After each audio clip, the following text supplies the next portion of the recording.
Bonjour et bienvenue, je m'appelle Anthony Touchard, vous écoutez Graines d'investisseurs, le podcast fait par un investisseur pour les investisseurs. Ici on parle d'immobilier, de développement personnel et d'entrepreneuriat. L'objectif de ce podcast est de vous donner des clés et des conseils et pourquoi pas vous aider à entreprendre le changement de votre vie. Alors installez-vous confortablement, je vous souhaite une bonne écoute, c'est parti.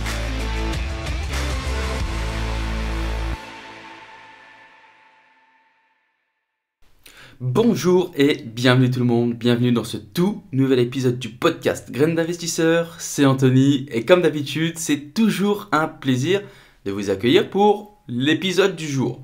Les amis, j'espère que vous avez la forme, que vous avez la pêche, j'espère que la semaine s'est passée extraordinairement bien pour vous, comme d'hab les amis. J'espère que franchement vous passez, pour ceux qui sont en vacances, là on est le 27 juillet, j'espère que vous passez aussi des très très bonnes vacances, que tout se passe bien, qu'il fait bon, que vous profitez au max. Voilà, faut décompresser un peu de cette année, tu vois, les vacances estivales ça fait toujours du bien. Là tu vois, je reviens de vacances mais j'ai déjà envie de partir. Mais bon, c'est pas ça la life. Bon les amis, on commence tout de suite l'actualité personnelle. Donc c'est bon, mon offre d'achat a été acceptée. Le compromis est en cours d'être rédigé. Là, je suis en train de préparer les deux petits plans pour les deux maisons séparées. Donc je vous avais dit, c'était un immeuble avec deux maisons, une à gauche, une à droite. Donc je prépare les plans là pour envisager les travaux à faire pour mes artisans.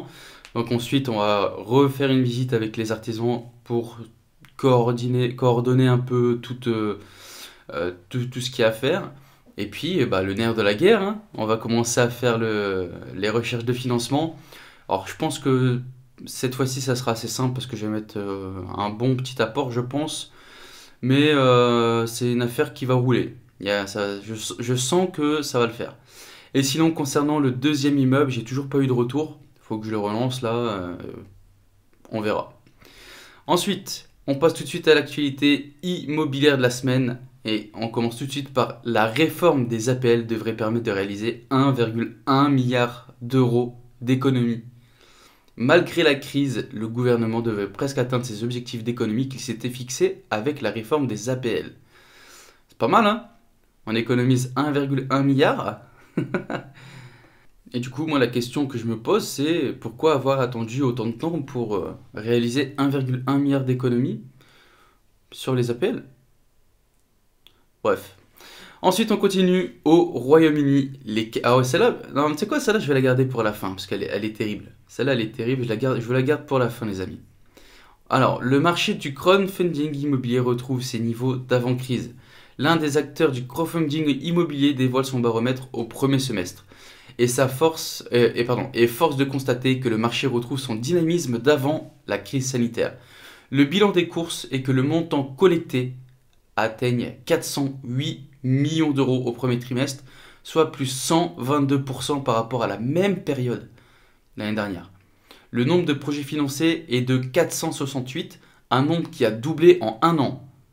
Et le plus important, le nombre de projets remboursés, 188, soit un montant de plus de 115 millions d'euros. Le crowdfunding, les amis, je vous en parle dans des stratégies de diversification, c'est quelque chose qui est vraiment pas mal. On peut faire du 10% sur un an. Alors bien sûr, le nerf de la guerre, c'est l'argent. Donc tu vas mettre tes ronds dedans et tu vas être bloqué pendant, en général, ça tourne autour de un an et demi. Mais par contre, très souvent, tu trouves du 10%. C'est-à-dire que tu mets 10 000, tu récupères 11 000. Donc c'est plutôt pas mal, tu vois. Sur un an, il y a des risques comme tout investissement. Mais par contre, ces risques-là, sur tout ce qui est sur des vraies plateformes de crowdfunding, c'est quand même... ils sont quand même assez réduits. Parce que tous les projets, ils sont soumis à étude avant de faire une levée de fonds et compagnie. On regarde si le projet est viable, si l'entrepreneur est viable, etc., etc. Donc moi, le crowdfunding, je vous en ai parlé, il me semble, dans des stratégies de diversification. Je sais plus dans quel épisode je vous en ai parlé, mais ça a quelque chose à avoir dans son portefeuille. Au lieu de faire dormir votre argent, tu vois, t'as 10 000 balles sur ton livret A, t'as strictement rien prévu, tu gardes toujours une petite partie de sécurité sur ton compte au cas où, mais ça sert à quoi de faire dormir ton argent là-bas? Ça sert strictement rien, tu vas gagner quoi? Je sais même, c'est zéro, le livret A, je crois que c'est 0,50, un truc comme ça. Là, on te dit 10%. Jamais de la vie. Si tu as 10 000 balles sur ton livret A, pour faire 1 000 € avec ces 10 000 balles, tu vas mettre, mon pote, je sais pas combien de temps. Là, en un an, on te propose 1000 balles. Il n'y a pas de petit investissement. C'est un an, c'est pas grand-chose. Tant que tu te mets pas en difficulté pour placer cet argent dans le crowdfunding, pourquoi pas? Pourquoi pas? Ensuite, on continue l'actualité IMO. Des locataires refusent de quitter la maison d'un couple de retraités malades. Une famille avait acheté une maison double pour que ses parents et ses grands-parents vivent côte à côte. Mais le locataire d'un des deux logements refuse de quitter les lieux. L'un des deux logements est loué meublé depuis 2016 à une famille avec 3 enfants. Le 1er février 2020, cette famille est donc alertée que leur bail prend fin en octobre 2020.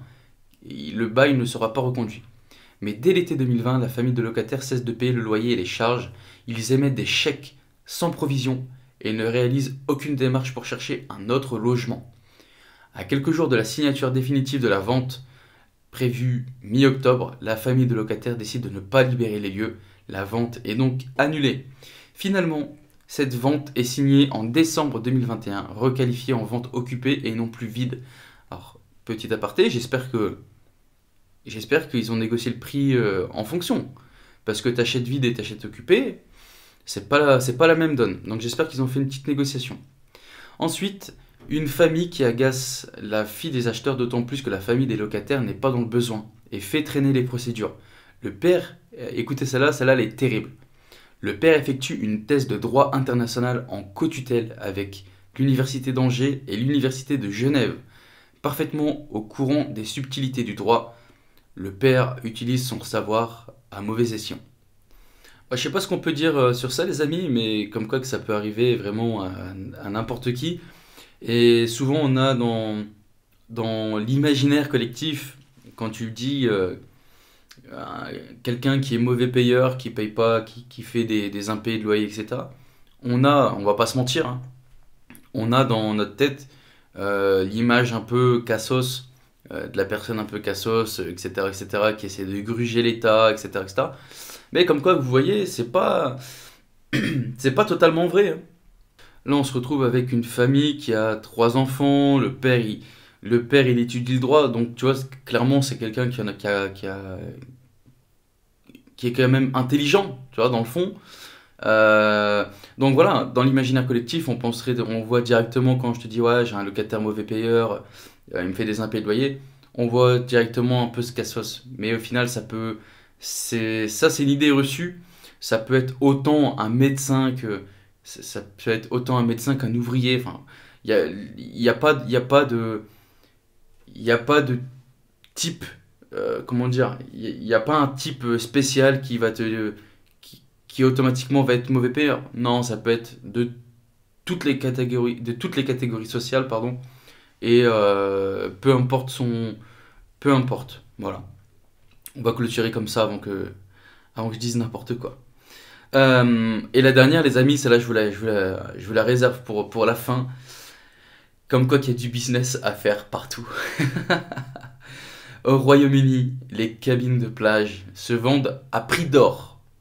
Depuis la pandémie, les Anglais multiplient les séjours locaux à la mer. Résultat, la demande pour les cabines de plage s'envole. Une cabine de plage dans le Dorset, sur la Manche, s'est même vendue 330 000 livres, soit 380 000 euros. Achetée en 2008 pour environ 6 000 livres. Donc ça nous fait à peu près 6 900 euros au taux actuel. À Walton-on-the-Naze, une station balnéaire au public populaire de l'Est de l'Angleterre. Une affaire en or par rapport au prix qui se pratique désormais. Malgré ces prix astronomiques, les cabines sont souvent rudimentaires, la plupart n'ont ni eau ni électricité et il est interdit d'y passer la nuit. Les amis, qui aurait misé sur une cabine de plage à 6000 balles?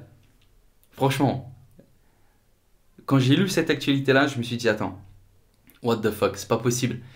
Une cabine de plage, tu vois les trucs bien moches que tu vois sur la plage quelquefois, déjà 6000 balles pour ça, tu vois, la tête d'homme, je mets pas 6000 balles sur ça. Et bah comme quoi, 300, les amis, allez, on va dire, elle a acheté 7000 balles, elle l'a revendu 380 000 balles. C'est pas ouf, c'est dingue. Donc comme quoi qu'il y a vraiment du business à faire partout, et tout est en fonction, chaque situation a son lot d'opportunités, tu vois. La crise Covid, ça a été espace restreint, pour certaines personnes claustrophobie, on pouvait pas bouger, les gens avaient besoin d'espace, avaient besoin de verdure. Le terrain a fait... Du coup maintenant, je vous parle vraiment focus immobilier, mais maintenant, l'immobilier, tu vois, ça a fait... Quand tu as du terrain, le prix, il a augmenté. Automatiquement. Parce que les gens, ils veulent du terrain maintenant. Ils ont connu la crise sanitaire avec le confinement et tout. Et ils veulent plus connaître ça. Ils veulent pouvoir profiter dans leur jardin. Donc, chaque problème a son lot d'opportunités. Voilà les amis, ça c'était la rubrique actualité immobilière de la semaine. Et on commence tout de suite avec la question de la semaine. La question de la semaine qui nous vient de, j'ai noté le nom normalement, qui nous vient de Boukden. Bonjour à toi Boukden. Alors, bonjour Anthony, c'est la première fois que je te pose une question. Je t'ai découvert grâce à un pote que tu as aidé. Du coup, je suis en train de t'écouter. Je suis en train d'écouter tous tes podcasts depuis le début. Donc merci pour tout. Du coup, ma question est, je viens d'acheter un appartement que je vais mettre pour la première fois en location. J'hésite à passer par une agence de gestion locative car j'ai peur de choisir le mauvais dossier ou tomber sur des documents falsifiés. Et j'ai aussi, j'ai du mal. Non, je n'ai jamais rédigé un bail ni une quittance de loyer, donc je suis un peu perdu. Est-ce que tu as des conseils afin que je puisse le faire moi-même sans passer par une agence? Merci.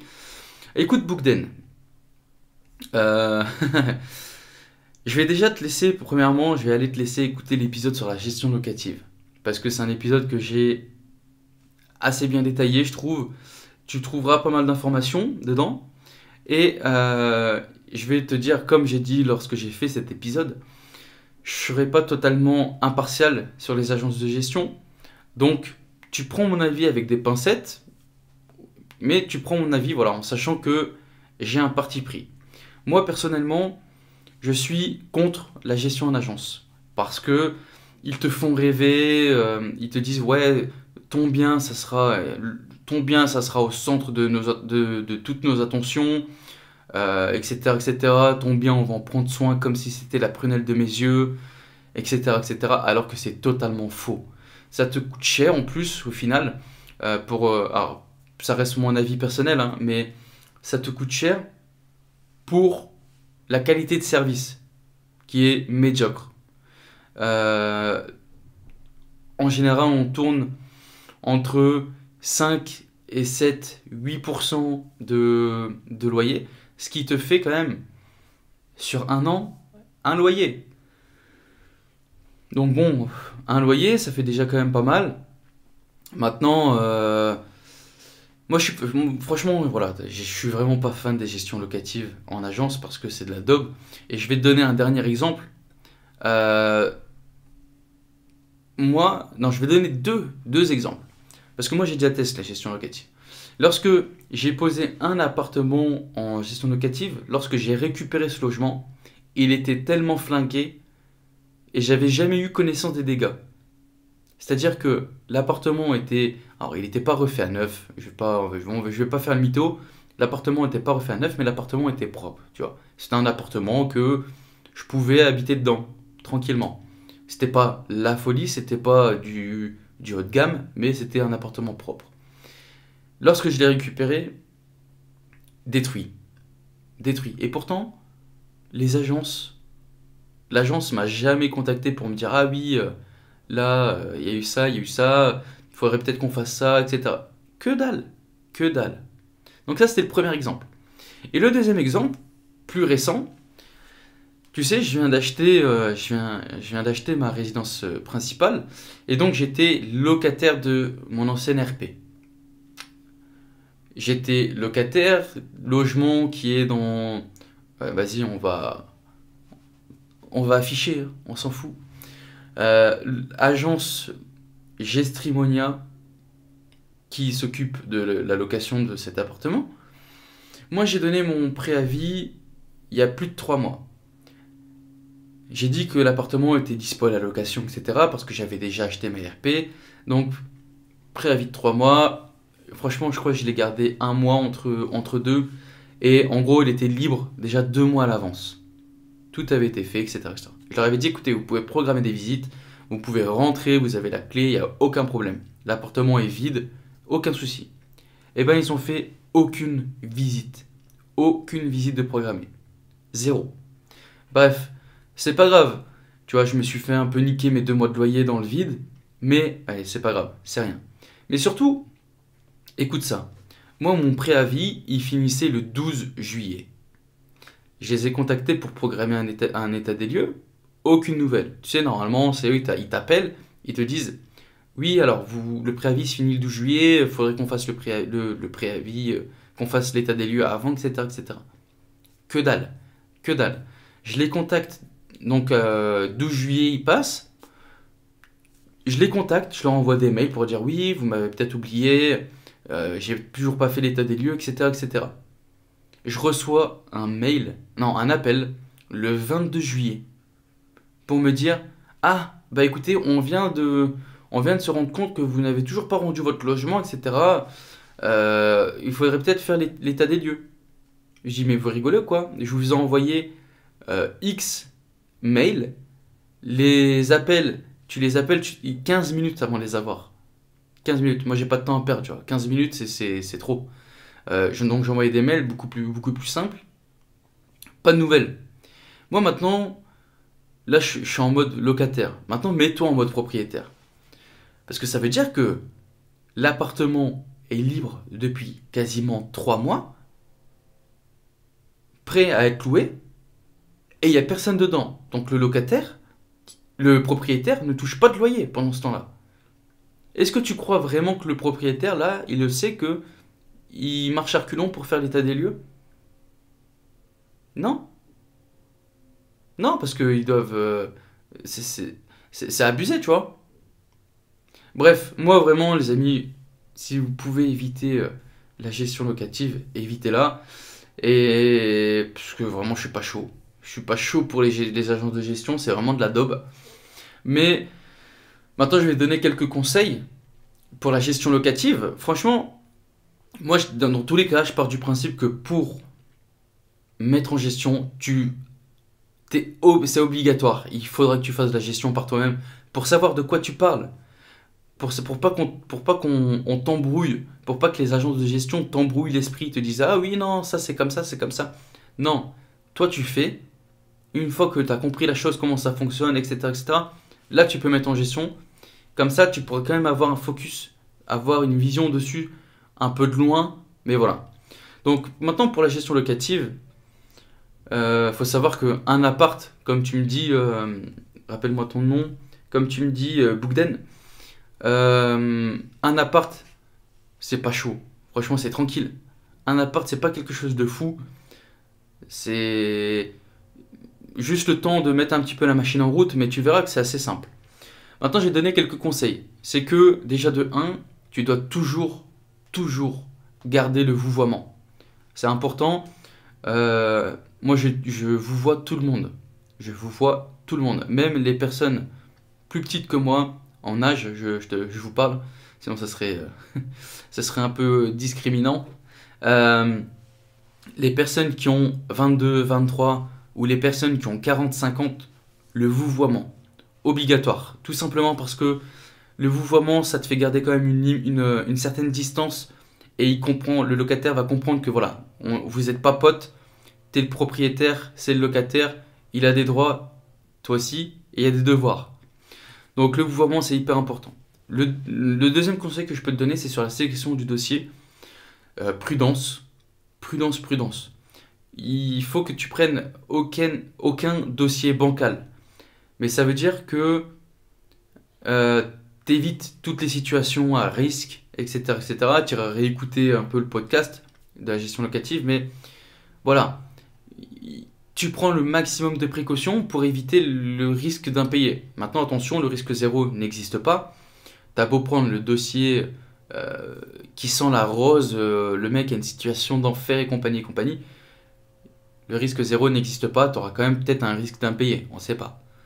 Ensuite, je peux te donner un autre conseil, c'est le feeling. Sincèrement, le feeling, tu sais, on a tous un ressenti quand on rencontre les gens. Et moi, je suis d'avis qu'on doit se fier à ce premier ressenti. Tu vois, quand tu connais pas la personne, vous dites bonjour, il y a quelque chose qui passe ou qui passe pas. Moi, je pense que alors bien sûr, continue à parler avec, hein, c'est pas parce que le mec, tu le sens un peu bizarre au début, que tu te dis, ah non, c'est bon, au revoir monsieur, je vous prends pas. Non, fais visiter, discuter, etc., etc. Et puis après, tu te fais ton avis.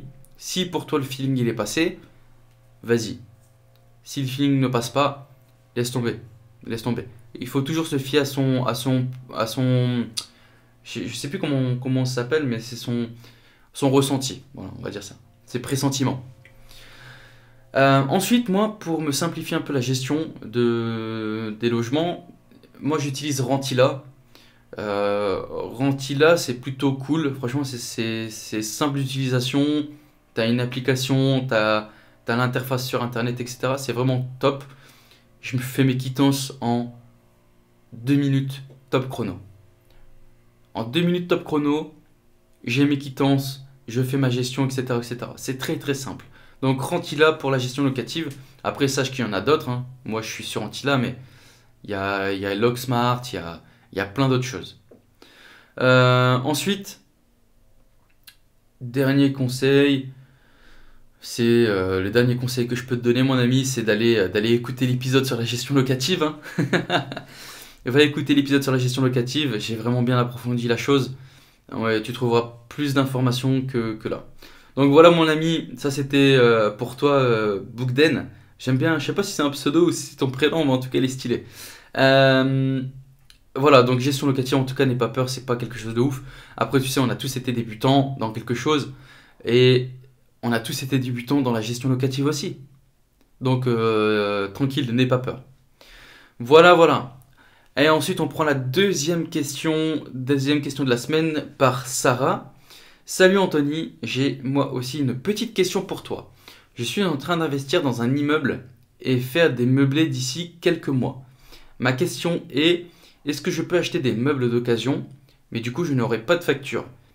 Est-ce que ça peut quand même être déductible dans mes charges? Merci d'avance. Bonjour Sarah, écoute. Pour les meubles achetés sur Le Bon Coin, tu peux faire des impressions d'écran sur les annonces ou tu fais une facture sur papier libre. C'est pris par les comptables. Pour les meubles que tu as déjà, pareil. La dernière fois, il y avait quelqu'un qui me demandait, oui, j'ai des meubles que je suis en train de refaire toute ma déco et mes meubles sont dans un très bon état, j'aimerais les mettre dans mes logements. Il faut savoir que tout ça, c'est possible. Tu fais pareil. Tu te fais une attestation sur l'honneur. Le comptable, il saisit tout. Et puis si jamais il n'accepte pas, tu discutes avec lui pour savoir pourquoi.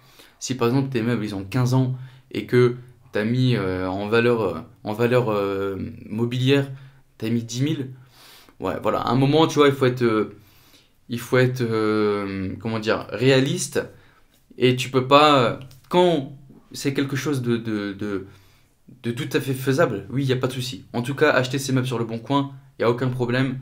Mettre des meubles que tu as déjà chez toi parce que tu changes de déco, etc. C'est possible.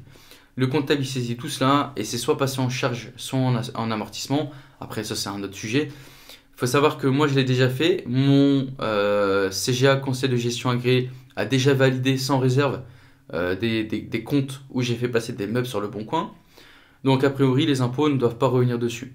Après, pour moi, quand tout est validé, le process est correct, tu vois. Donc, je vois pas de problème. Après, en pratique, tu vois, on dit que les meubles et tout ce qui est matériel d'une valeur d'à peu près 600, non, c'est une valeur inférieure à 600 euros, elles peuvent être enregistrées directement dans les charges. Et dans ce cas-là, ce sont pas des immobilisations, donc il n'y a pas d'amortissement. Ce ne sera pas des charges, ça ne sera pas des dépenses amortissables.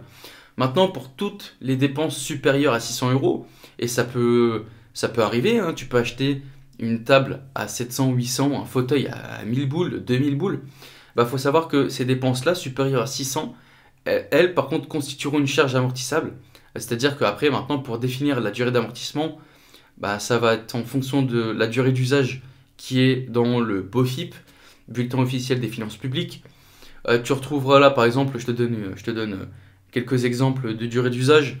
Mais par exemple, la cuisine équipée, c'est 10 ans, l'électroménager, c'est 5 ans, le mobilier, c'est 5 ans, les travaux, c'est 10 ans, les autres petits équipements, 5 ans, etc. etc. Par exemple, je te reprends le cas du canapé. Le canapé 1000 euros, qui a une durée d'usage d'environ de 5 ans, et ben, tous les ans, tu vas amortir 20% du canapé, soit 200 euros. Et ce montant, il vient en déduction de toutes les recettes que tu as fait, etc., etc. Voilà, ça va. J'espère que tu as compris un peu la chose. C'est tout à fait faisable. Retiens juste qu'il n'y a aucun problème. Acheter ces meubles sur le bon coin, je l'ai déjà fait. Et ça a été validé par mon comptable et ça a été validé par mon CGA. Donc il n'y a aucun problème. Achète sur le bon coin. Après, MEF, prends quand même de la qualité, ça se ressent. Dans le futur, ça se ressent. Si tu achètes de la daube et que ça fait 1 an, 2 ans, bah, tu vas racheter beaucoup plus vite. Bon voilà les amis, on a fait l'actualité immobilière et les questions de la semaine. Du coup on va passer au sujet du jour. Et le sujet du jour les amis, j'ai décidé de parler des diagnostics immobiliers. J'ai décidé de parler des diag parce que je me suis rendu compte qu'en fait il n'y a pas beaucoup de monde qui comprend réellement à quoi correspondent les diagnostics, quels diagnostics sont obligatoires, pourquoi ils sont obligatoires, lesquels ne le sont pas, etc. etc. En plus, il y a eu une réforme d'un des diagnostics, donc on va revenir dessus et on va réexpliquer tout ça. Alors les amis, j'espère que vous êtes chauds, on commence tout de suite. Alors déjà, les diagnostics sont à réaliser au plus tard à l'acte de vente. Mais pour des raisons, faut savoir que pour des raisons évidentes, hein, de prise de connaissance du dossier, souvent ils sont réalisés à la signature de l'avant-contrat, c'est-à-dire le compromis, la promesse, etc. Depuis 2007, les diagnostics sont réunis dans un seul et même dossier, le DDT, le dossier de diagnostic technique. Il faut savoir qu'il est à la charge du vendeur, obligatoirement, mais en tant que bailleur, on est aussi tenu de fournir à notre locataire le DDT, à la signature du bail. Il faut savoir que à l'heure actuelle, à ce jour, il y a 11 diagnostics techniques. Au niveau du prix, les 11, on va les revoir juste après. Au niveau du prix, il n'y a pas de secret. Le prix, en fait, sera fait en fonction du type de bien, de la surface et surtout du nombre de diagnostics à réaliser. Parce que, ouais, comme je vous ai dit, il y a 11 diagnostics. Cependant, ils ne sont pas tous obligatoires d'être faits. Tout va dépendre en fait en fonction de la zone où vous êtes, de l'âge du bien, etc., etc. Mais alors, qui peut faire ce dossier de diagnostic technique? Eh bien, il faut savoir que c'est un diagnostiqueur obligatoirement, sauf que l'ERP, l'état des risques et des pollutions, et le mesurage de la loi Carrez peuvent être réalisés par des particuliers. Maintenant, est-ce que c'est une bonne idée? Non, pas du tout. Parce que si tu fais tes diagnostics tout seul, tu prends aussi la responsabilité. C'est-à-dire que pour la loi Carrez, si tu sais absolument pas la calculer, etc., etc., et que, je sais pas, tu dis qu'il y a 100 mètres carrés et puis au final, il y en a 70, bah tu vas te faire niquer. Tu vas te faire niquer. Donc, on fait toujours les diagnostics. De toute façon, on se prend pas la tête. Je crois même pas qu'il y ait quelqu'un qui fait ses diagnostics tout seul. Mais les diagnostics sont à réaliser avec un diagnostiqueur certifié. C'est-à-dire que c'est une personne qui passe des formations et qui doit passer, il me semble que tous les ans ou tous les 2 ans, il y a des il doit se refaire, il doit de nouveau être certifié, etc., etc. J'espère que je dis pas de bêtises sur ça, j'ai pas réellement été chercher, mais il me semble qu'il y a quelque chose il y a quelque chose dans ce genre-là. Ensuite, on va parler, parce que tu vois, il y a ces deux métiers qui sont intimement liés, la relation entre l'agent immobilier et le diagnostiqueur. Il faut savoir qu'il y a une jurisprudence qui a été faite sur ça, et cette jurisprudence interdit tout lien entre ces deux professions pour des raisons d'indépendance et d'impartialité.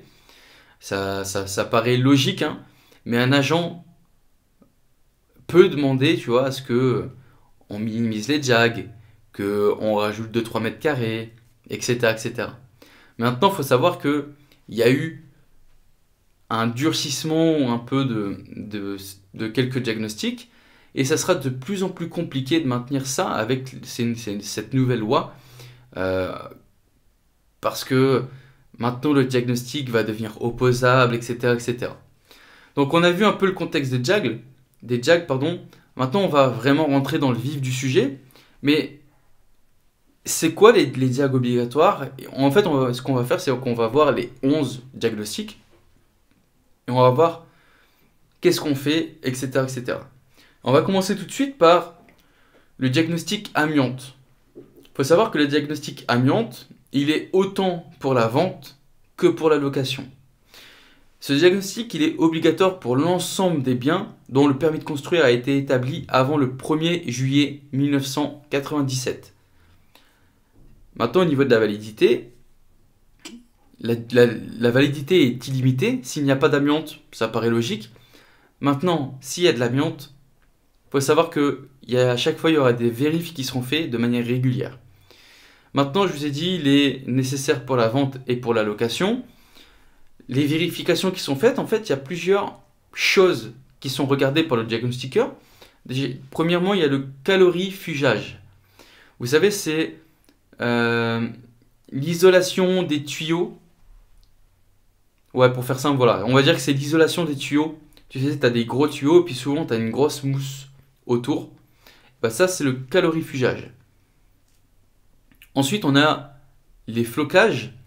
Les flocages, c'est tout ce qui est application sur les est-ce que tu vois, souvent on trouve ça dans les caves ou dans les parkings souterrains, sur le toit, enfin sur le plafond, il y a une sorte de fibre accompagnée c'est un revêtement fibreux qui est un peu velouté, dufteux, etc. Tu vois.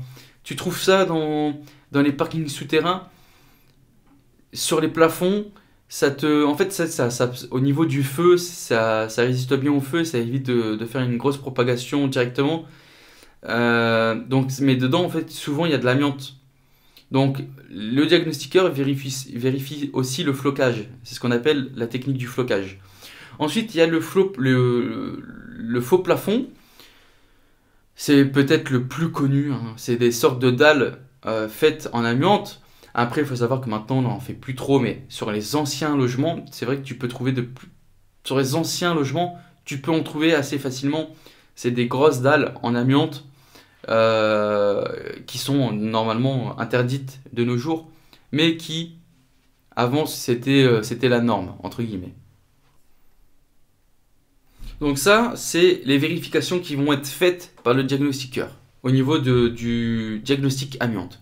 Maintenant, on va prendre le deuxième diagnostic, c'est le mesurage Carrez. Il faut savoir qu'il est obligatoire pour la vente et pour la location.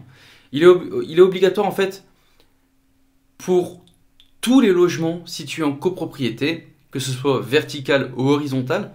Alors, je vais revenir un peu sur ce type de copropriété. Vertical, on connaît tous, c'est les immeubles avec X appartements. Mais il faut savoir que tu as aussi des copropriétés horizontales. Par exemple, tu peux avoir ta maison individuelle qui est dans une copropriété horizontale. Il faut savoir que ça existe. Donc, ils sont obligatoires pour tous ces logements situés en copropriété, les locaux commerciaux et les professionnels. Cela veut dire que, en fait, si tu as une maison individuelle, il faut savoir que la surface Carrez, elle n'est pas obligatoire. Mais il est d'usage qu'il soit fait de base. Il faut savoir que la validité, elle est illimité, sauf si tu viens faire des travaux intérieurs. Parce que effectivement, ça paraît logique, mais si tu as un plateau vide de 100 mètres carrés et que derrière tu viens faire des travaux, tu viens créer des murs, etc., etc., le métrage Carrez ne sera plus égal à 100 mètres carrés. Donc, s'il y a des travaux, on doit refaire un diagnostic Carrez. Au niveau de la vérification, on vient déduire toutes les surfaces occupées par les murs, par les escaliers, les cloisons, les marches, les embrasures de portes, les fenêtres, les surfaces sous plafond de moins de 1,80 m, les caves, garages, parking, tout ça, c'est pas compté. Et donc, à partir de là, on découle en fait notre surface habitable. Et donc la surface habitable, elle, est obligatoire pour un bail de location. Voilà, ça c'était le mesurage Carrez. On continue avec le diagnostic termite. Le diagnostic termite, il est uniquement obligatoire pour la vente et il est obligatoire pour tous les logements situés dans une zone déclarée infestée par un arrêté préfectoral. La validité, elle est de 6 mois. Et au niveau de la vérification, on vient vérifier la charpente, les combles, les poutres. En gros, là où il y a du bois, on vient checker. Ensuite, le diagnostic plomb. Le diagnostic plomb, il est autant fait pour la vente que pour la location. Par contre, il va concerner uniquement les biens qui ont un permis de construire inférieur à 1949. Parce qu'avant, en fait, dans les peintures, il y avait beaucoup de plomb. Et maintenant, après 1949, ça s'est fait de moins en moins. Maintenant, la durée de validité, si présence de plomb pour de la vente, c'est 1 an. Pour de la location, c'est 6 ans. S'il n'y a pas de présence, durée de vie illimitée de ce diagnostic. Et en fait, les vérifications qui seront faites pour ça, c'est juste les revêtements. On va venir checker les peintures anciennes, etc., etc. Ça, c'était pour le diagnostic plomb. Là, on vient sur le DPE. Le DPE, c'est un gros morceau. Le diagnostic de performance énergétique, il est obligatoire pour tous les logements. Maintenant, il a été réformé il y a peu et on va revenir dessus. Maintenant, il a une durée de validité de 10 ans pour le nouveau DPE.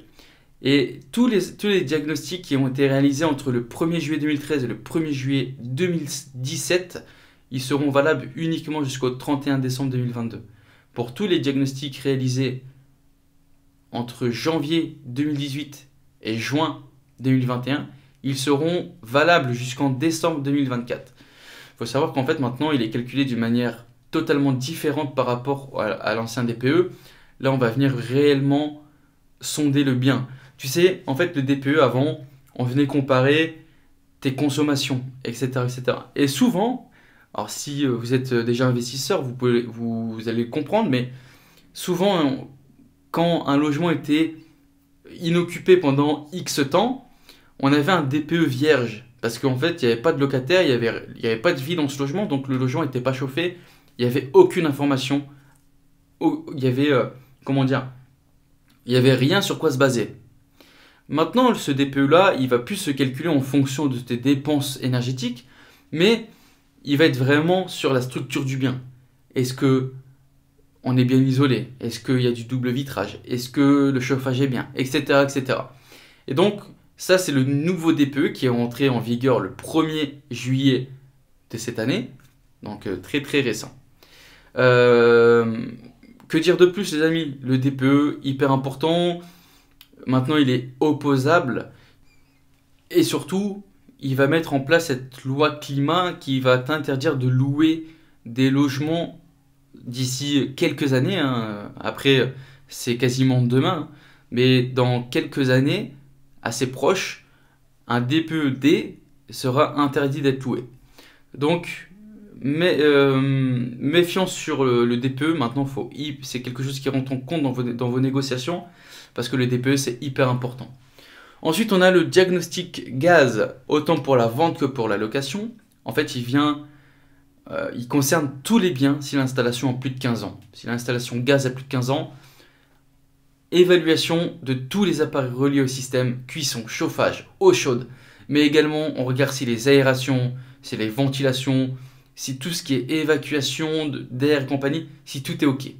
La durée de validité, 3 ans pour de la vente, 6 ans pour de la location.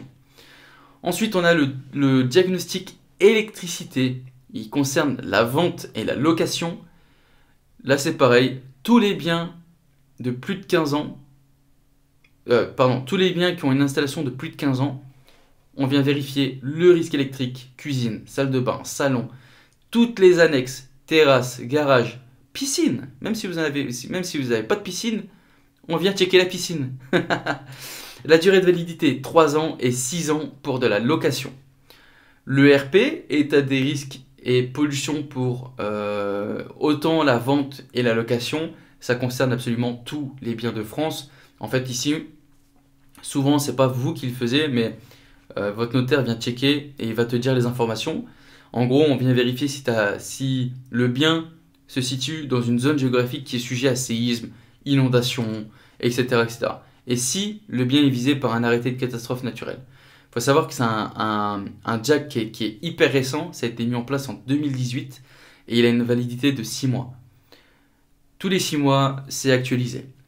Ensuite, on a le JAG, le diagnostic assainissement qui est fait pour la vente. Tous les logements, ça concerne tous les logements qui ont pas le tout à l'égout. Ici, en fait, on va juste venir vérifier la conformité de l'installation parce que si tu achètes en connaissance de cause, tu sais que t'es pas conforme au niveau de l'assainissement, l'acheteur a 1 an pour faire les travaux nécessaires, c'est-à-dire pas 6 ans, pas 4 ans, 1 an. Tu achètes dans 1 an l'installation d'assainissement et aux normes. La validité, 3 ans. Une fois que, si jamais tu fais l'installation pour te mettre au tout à l'égout, validité, on est bon. Et le petit dernier, c'est le petit frère des diagnostics, c'est le diagnostic bruit. C'est le petit dernier qui date de 2019 et il concerne tous les biens situés dans une zone concernée par ce diagnostic. En gros, si tu habites à côté d'un aéroport, si tu habites à côté de je sais pas, quelque chose qui fait énormément de bruit, il y a un diagnostic qui vient montrer la nocivité du bruit ambiant, etc., etc. Il faut savoir que, rien à voir avec l'immobilier, hein, mais si on vit dans une zone vraiment bruyante, ça peut jouer sur notre santé et ça peut avoir des répercussions un peu plus tard, tu vois. Si tu vis dans une zone où il y a toujours un bruit de fond, mentalement tu t'en rends pas compte au début, mais ça peut peser sur toi et au bout de quelques années, ça peut te développer des petites maladies de merde. Mais bon, n'en venons pas jusque-là, les amis.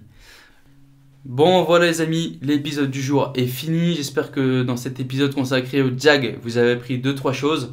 En tout cas, je compte sur votre soutien. 5 étoiles sur Apple Podcast, un petit commentaire, ça fait toujours plaisir. Vous pouvez me contacter sur Instagram, Anthony, ANTHNY-THRD. Je suis tranquille, vous pouvez m'envoyer vos questions. En plus, le stock à questions commence à s'épuiser, les amis. Donc n'hésitez pas, vous pouvez m'envoyer vos questions, je me ferai un plaisir d'y répondre. Si la question est pas mal, on la fait passer dans le podcast. Et voilà, faites partager le podcast, parlez-en autour de vous, aux collègues, à la famille, à peu importe à qui vous voulez, qui est intéressé par l'immobilier. Et puis, voilà les amis, je vous souhaite une très très bonne semaine, passez des jours agréablement bien. Et je vous dis à la semaine prochaine. Ciao ciao ciao.